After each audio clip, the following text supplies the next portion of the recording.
Hey guys, welcome back to my channel. If you're new here, my name is Mishra and I do videos about budgeting and personal finance and a little bit of my debt-free journey, the good and the inevitable bad. So just a little bit about me. I recently, or at least at the beginning of this year, started a new job. So I'm the director of operations for a Christian media company. We have a television show that airs on a major network here in Canada. I am currently a single income. I have 3 kids. And as you'll see in the income section, I do have other sources of income other than my 9 to 5. Aside from switching jobs at the beginning of the year, I also had to move and I also had to buy a car. So I did accumulate a little bit of debt during that whole process, but I have videos specifically talking about my debt that you can also stay tuned to watch or try and view previous videos that I did. That's basically a little bit about me and my financial situation. Today, what we're gonna do is we're gonna do our October budget.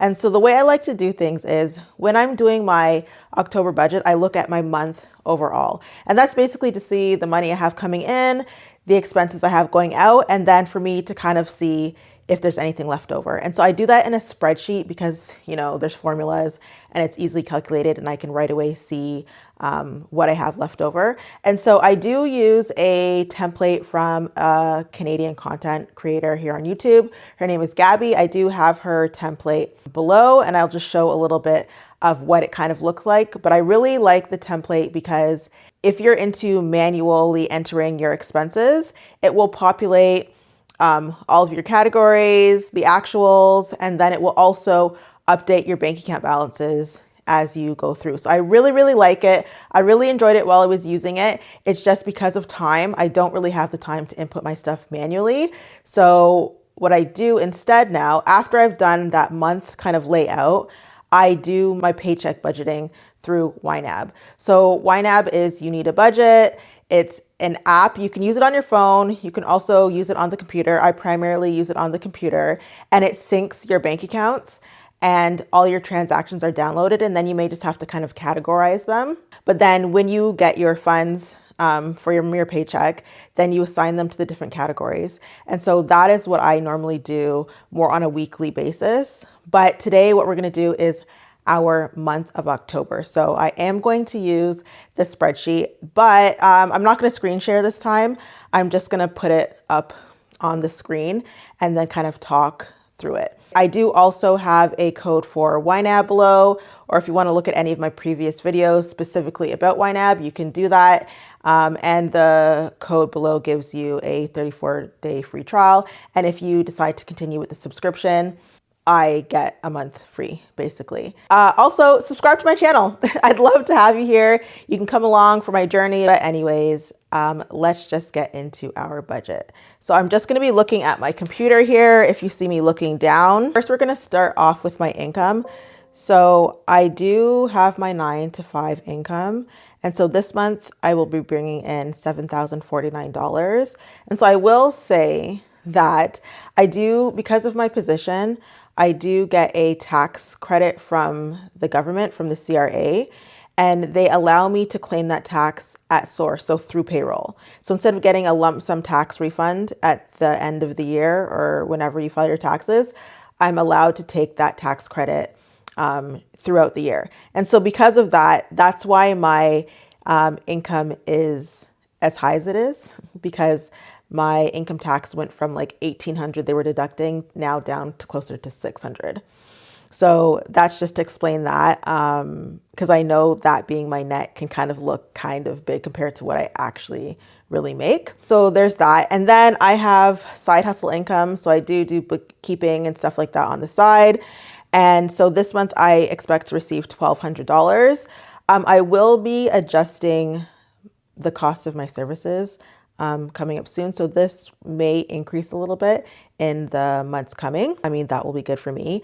And then the Canada Child Benefit. So it is a benefit that we get from the government. It's based on the amount of kids you have, their ages, and your income from the previous year. And it changes every July. So the government basically assesses based off of those categories. And then there's a certain amount that you get each month. So for me, I get $933 My total income for the month of October, I'm expecting to be $9,182, which is pretty good considering it's just me. Okay, so now we're going to move on to our bills and subscriptions. So the first thing that I always do is give. I tithe to my local church. So that is $920. And then my rent is $2,850. And so that is for a 3-bedroom townhouse, which I know, well, I mean, is kind of high, but I think that's basically standard. Like, I don't think I'd be finding anything cheaper than that unless I was living like somewhere in the hood. So my other electricity, I don't know if it's electricity. I think it's water and something else. I'm not completely sure, but it's $120 is what I'm budgeting. I believe last month it was actually $105, but I just want to put a little buffer in there because I am in a new place and I'm just kind of getting used to what my bills are. And then OPUC, which is my electricity, I'm budgeting $100. So last month it was $91, but again, I just want a little bit of a buffer in there. So my bill is my internet and 2 cell phones. So $181, which is not too bad. And then subscriptions. So I was budgeting $300 for subscriptions, but then I did like a subscription audit and I realized that I was actually paying closer to $380. So last month, $380 was what I budgeted. But then I realized that in a different category, I did have like my gym membership, but because it comes off my credit card, I wasn't transferring the money from like my bank account to my credit card. So what I've done here is I've included it in my monthly subscription. So instead of $380, now it's $426. And so normally when I get paid for my 9 to 5, I'll just take that $426 and I just put it on my credit card. So that clears off basically all of the previous subscriptions that had gone onto my card. It doesn't actually lower my debt balance for my credit card. And then I have car insurance. So in this car insurance, it says car insurance, but really it's like renter's insurance and car insurance. And then I think there's also some life insurance in there that's like a small amount or something. So that I got like multi-line discount. And then insurance. So this is various insurances for me and my family. So it's $420. So my bills and subscriptions is $5,340. So yes, that is a significant amount of money on bills. Next, we'll go to our variable expenses. So these are things that I set up the budget categories, but they will kind of fluctuate. It just kind of depends on what's happening for the month. But groceries, I normally budget $200 a week. So that's about, is it $200 a week? Yeah, $200 a week. So that's about $800 for the month. And fuel, I put it at $225. I generally only put in maybe like $50. And I don't really think, I'm trying to think October. Yeah, oh, well, actually, you know what? I will be taking a trip that's about 2 hours from where I live. But I think that should be okay if I just budget $225. I think we'll be good. So eating out, I normally allow us to eat out at least once per week. And this generally just fast food. It's not like restaurants or anything like that. So I'm budgeting $200. Prior to moving, for the last like year or so, we were getting like Uber Eats a majority of the time. So we're spending so much money on eating out. So I'm really trying to curb that here. So we rarely ever do that. And when we do eat out, we go to the actual store and pick up the food instead of having to pay delivery and all those other fees that come with ordering like Uber Eats or Skip the Dishes or DoorDash or whatever. So personal, I normally like to get my nails done. So I'm budgeting $100 for that. It's about $80. And then kids. So I do give my kids an allowance. It ends up coming up to about $66 for the month. But I also just budgeted a little bit of extra money because there's always stuff happening with the kids. My miscellaneous category. So I used to just budget $200, but I find that there's just been a lot of stuff always going on and always happening. So I do have a little bit of like, leeway with my money. So I increased it to $400. And so when I do my paycheck budget though, I will assign it to the category it belongs to. So if it was, I spent it on kids, I'll put it in the kids category. So then it may be where instead of $100, I did end up spending 120 or something like that. But normally if I have any of these little miscellaneous things that came up, I do categorize them properly when I'm using YNAB. $400, car repairs. So my car is like, when I start it, it's not doing what I want it to be doing. So I think I'll probably have to take it to the mechanic. So I'm just budgeting $242, which I know is like a weird number, but basically what I did is like, I did my budget and then whatever was left over, I just put into that category. So that's why it's like an off-brand number. Gifts, $300. So this actually is not for gifts. It happens to be my birthday this month, in the month of October. So I'm just budgeting $300 for my birthday. I actually don't have any plans. I don't know what I'm doing, but I figured, hey, let me just budget $300. So if I decide to do something a bit later, and I haven't really thought about it too much, even though I am turning 40. I haven't thought about it too much because before my birthday is my son's birthday. So after I kind of get that also out of the way, then I can kind of focus more on myself. And then under business, I do have $150 that I have to spend because I have to renew one of my licenses. It's $150 and it covers 2 years, which is good. So when we look at my overall variable expenses, it's $2,517. Next, we come to my debt. So I do have a loan that I pay $350 a month towards. I'm not really sure what the balance is of it yet, but that has a term, so it will end when it ends. I'm not currently paying any additional amounts on that. I'm okay with the $350 for now, and we'll see. I'm more focused on savings than paying off this debt, basically. When it comes to investments, I do have registered retirement savings that come off of my paycheck. I think it's around $240 a month, and then my employer matches. So I don't put that in my budget because the amount I had for the $7,000 that I had for my income is after the RRSP is already taken out. But I did want to start contributing back to my tax-free savings account. So I am going to do $200 to that.